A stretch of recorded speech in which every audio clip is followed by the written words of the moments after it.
Sir నమస్తే sir, ఏం చేస్తుంటారు సార్ మీరు? వ్యవసాయం వ్యవసాయమే. ఇప్పుడు అడగకూడదు కానీ వ్యవసాయం చంద్రబాబు దండగా అన్నారు, అలాంటి వ్యక్తి అధికారంలోకి వచ్చారు. ఆ వ్యక్తి రైతులకి ఏం మేలు చేస్తారు అనేది ప్రధానంగా అధికార పక్షంలో ఉన్నాలని ప్రతిపక్షం టార్గెట్ చేస్తుంది కదా, మరి దానికి ఏం చెప్తారు మీరు? వైఎస్ఆర్ రాజశేఖర రెడ్డి పుట్టించిన అబద్ధం అంటే చంద్రబాబు నాయుడు గారు అలా చెప్పలా. పిల్లలను చదివించుకుంటే వాళ్ళ భవిష్యత్తు బాగుంటుంది, మీ భవిష్యత్తు బాగుంటుంది అని చెప్పారే కానీ వ్యవసాయం దండగానే ఎక్కడా చెప్పలేదు చంద్రబాబు నాయుడు గారు. అది పక్కా అబద్ధం. వైఎస్ఆర్ రాజశేఖర రెడ్డి సృష్టించిన కొత్త నాటకం అది ఆ రోజుల్లో. మరి ఇప్పుడు కూటమి ప్రభుత్వం అధికారంలోకి వచ్చి 100 రోజులు అవుతుంది సార్. ఏదైతే రైతులకు ఇస్తా అన్న రైతు భరోసా కానీ, ఇన్పుట్ సబ్సిడీలు కానీ, ఇలాంటివి ఏదన్నా సరే ఈ కూటమి ప్రభుత్వం ముందుకు తీసుకెళ్ళగలిగిందంటారా 100 రోజుల్లో? తప్పకుండా అండి, ఆల్రెడీ చేస్తున్నారు కూడా. మా ఊర్లోనే కొబ్బరి మొక్కలు, సపోటా మొక్కలు, తర్వాత జామ మొక్కలు ఇచ్చి రైతులను ఎంకరేజ్ చేస్తున్నారని ఉన్నారు. సబ్సిడీ మీద డ్రిప్ ఇస్తున్నారు. పోయిన సంవత్సరం పైన గవర్నమెంట్ 5 సంవత్సరాల్లో ఒక్క సబ్సిడీ లేదు. ఈవెన్ తైవాన్ ఇంజిన్ చేయడం కూడా చేతగాల ఆ గవర్నమెంట్కి. వాస్తవం ఇది. ఎక్కడన్నా ఇచ్చారని చెప్పమానండి. మరి ఈ ప్రభుత్వం అనేది 20,000 ఇస్తానంది రైతులకి, అలాగే మహిళలకు వచ్చేదానికి ఉచిత బస్సు అన్నారు, 3 గ్యాస్ సిలిండర్లు అన్నారు, నెలకు 1,500 అన్నారు, తల్లికి వందనం కింద 15,000 ఇస్తామన్నారు. అసలు ఏం అమలు చేయట్లేదు అంటున్నారు కదా సార్. మరి సార్ టైం ఉందా? 3 నెలలు, 100 days ఇప్పటికి అయింది. ఇంకెన్ని రోజులు ఉంది సార్? అడగడానికన్నా కొంచెం ఇది ఉండాలి వాళ్ళకి. ఏంటంటే ఏదో ఒకటి వేయాలి. ఇప్పుడు ఈ లడ్డు నుంచి పక్కకు రావాలి, లేదా జత్వాని అమ్మాయి ఉంది కదా, ఆ అమ్మాయి కేసు నుంచి పక్కకు రావాలి, వాళ్ళు చేసిన అన్యాయాల గురించి పక్కకు రావాలి. ఏదో ఒకటి చేసి గవర్నమెంట్ అబండాలు వేస్తే సరిపోద్ది. నేనేం చెప్పినా నమ్ముతారు ప్రజలు. పిచ్చోళ్ళు, నాకున్న 40% మంది పిచ్చోళ్ళు అనుకుంటున్నాడు అతను. అంటే నిన్న జగన్మోహన్ రెడ్డి చెప్తుంది ఏంటంటే కనుక ముంబై నటిని తీసుకొచ్చారు మా మీద రుద్దటానికి, అలాగే తిరుపతి లడ్డు విషయాన్ని కూడా 100 రోజుల పరిపాలన నుంచి తప్పించుకోవడానికి చంద్రబాబు నాయుడు చేసిన ఆరోపణ తప్పితే ఇందులో ఏం లేదంటున్నాడు కదా. మరి నిన్న ఎందుకు భయం? ఎందుకు నీకు? నువ్వు నీ దగ్గర నిజాయితీ ఉంటే నీకు భయం ఎందుకు? తప్పుడు రాతలు ఎందుకు రాపిస్తున్నావు నీ దాంట్లో? నారాసుర రక్త చరిత్ర చేశాడా చంద్రబాబు నాయుడు? చేశాడు. నువ్వు చేసావా? నువ్వు చేసిందే కదా అది. ఎందుకు రాసావు తప్పుడు రాతలు? నీకు భయం ఎందుకు? నువ్వు తప్పు చేయనప్పుడు. తప్పు చేయబట్టే భయపడి ప్రెస్ మీట్ పెట్టావు. ఇన్నాళ్ళ నుంచి లేని ప్రెస్ మీట్ 100 రోజుల నుంచి ఎందుకు పెట్టావు నువ్వు? 100 రోజులు ఇది 4వ సార్. ఎప్పుడు 2 మాటలు మాట్లాడి వెళ్ళి వస్తాను ఇదేగా నువ్వు చేస్తుంది. ఎప్పుడైనా ప్రశ్నలకు సమాధానం చెప్పావా? విలేకరులు అడిగే ప్రశ్నలకు ఎప్పుడైనా సమాధానం చెప్పాడా? లేదు కదా. ఆయన ఏం స్క్రిప్ట్ రాసుకొచ్చుకుంటాడో ఆ స్క్రిప్ట్ని చదివేసి ఉంటానని వెళ్ళిపోతున్నాడు. అదేమంటే మీరు చదువుకోండి. ఏందది? పిచ్చెక్కినోళ్ళలాగా రోడ్డు మీద పడి మీరు చదువుకునేది ఏందండి?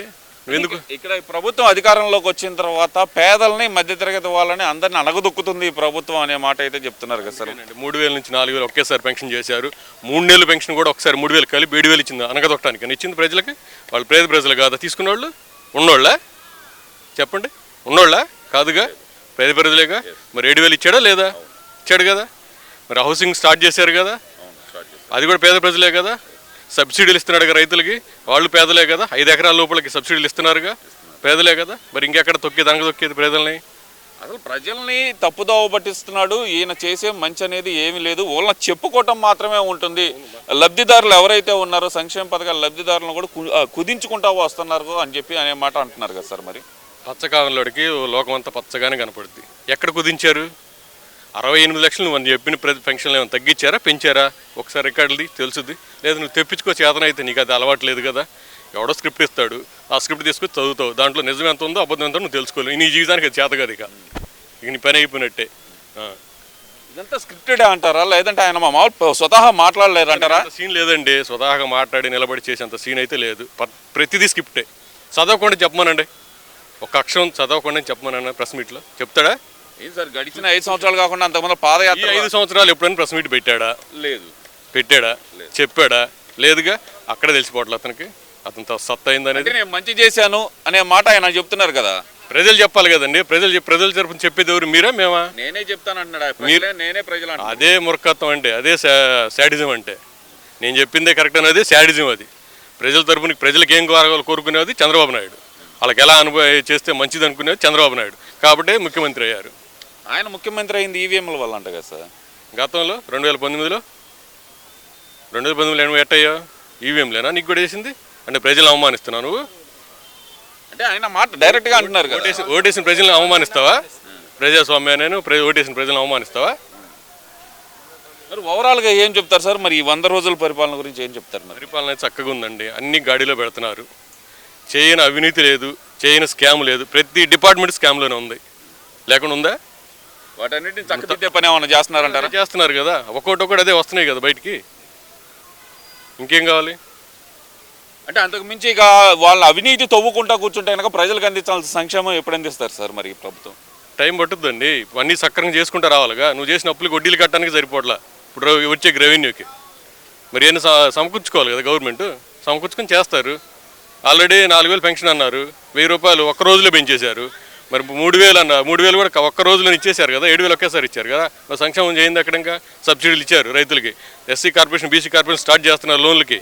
ఇంకేం కావాలి? ఒక్క లోన్ ఇచ్చాను ఎస్సీ కార్పొరేషన్లో కానీ బీసీ కార్పొరేషన్లో కానీ నీ జీవితంలో, నీ 5 ఏళ్ళ కాలంలో ఒక్క లోను. నేను 10 మందికి లబ్ధి చేకూర్చలేదు, 1,500 మందికి లబ్ధి చేకూర్చాను అంటున్నాడు. ఏం చేసావు? 15,000 2,000 ఇచ్చారు లబ్ధి చేసేది. 18,000 ఇస్తాను ఇచ్చావు 40 సంవత్సరాల వాళ్ళకి ఇచ్చావా? చాలా మందికి మరి 5 ఏళ్ళు నువ్వు అమ్మఒడి ఇచ్చావా? 4 ఏళ్ళు ఇచ్చావా? 4 ఏళ్ళు. రైతు భరోసా ఎన్ని ఏళ్ళు ఇచ్చావా? అది మరి 5 ఏళ్ళు ఎక్కడ? మరి మిగతా 1 సంవత్సరం ఎవరికి ఇవ్వాలా? ఎవరు ఇవ్వాలండి? పోనీ ఇప్పుడు కాంట్రాక్ట్లో వర్కులు చేసామని చెబుతున్నావు, నువ్వు ఎందుకు ఇవ్వలేకపోయావు? మార్చిదానికి టైం ఉందిగా, మార్చిలోపు చెల్లించాలి కదా నువ్వన్నీ. నువ్వు ఎందుకు చేయలేకపోయావు? రాజధాని ఎందుకు కట్టలేకపోయావు?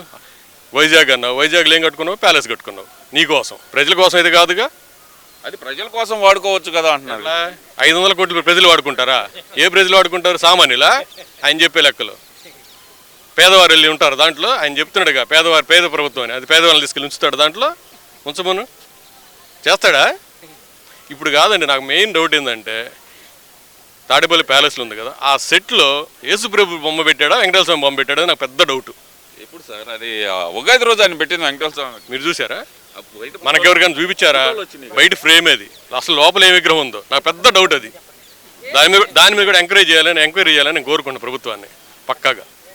ఇప్పుడు ఎందుకంటే ప్రజాధనంతో కట్టాడు, 3 కోట్లు 4 కోట్లు పెట్టి ఆ సెట్ ప్రజాధనంతో కట్టాడు కాబట్టి ఎంక్వైరీ చేయమని. ఆయన సొంత డబ్బులతో మనకు అవసరం లేదు, ప్రజాధనంతో కట్టాడు కాబట్టి కనీసం అదే యేసు ప్రభుత్వాన్ని పెడితే సంతోషిద్దాం. అసలు ఏది పెట్టాడు, లేదా అతనిదే పెట్టుకున్నాడు. ఇప్పుడు రాళ్ళకి ఇచ్చాడు కదా, సర్వే పెట్టి పాతిరాళ్ళు రాట్లు ఏమని చెప్పి ఫోటో పెట్టుకున్నాడు, లోపల కూడా అతనిదే పెట్టుకున్నాడు. దానికి అంటే తన ఫోటో తను ఎలా పెట్టుకుంటాడు? తప్పే ఉంది. ఇప్పుడు రాళ్ళ మీద ఇట్లా బతికొండగా వేసుకున్నాడు కదండి రాళ్ళ మీద.